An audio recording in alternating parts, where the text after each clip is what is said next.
Hello, Chef Maggie here. Welcome back to Kitchen to Cash Flow. You now know what to cook, you know how to price, but today I'll show you how to increase your profits without increasing your price. Many food vendors think the only way to make more money is to raise their prices. That's not always true.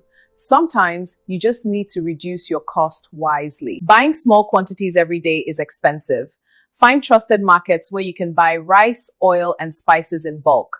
Bulk buying reduces cost per plate. Be consistent with your portions. Too much rice today, too little tomorrow. That's how profit disappears. Standardize your serving size.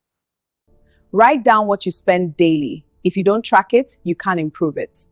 Profit is not about how much you sell. It's about how much you keep. In episode 6, I'll show you how to attract customers even if nobody knows you yet. Please subscribe. This is Chef Maggie and we're turning kitchens into cash.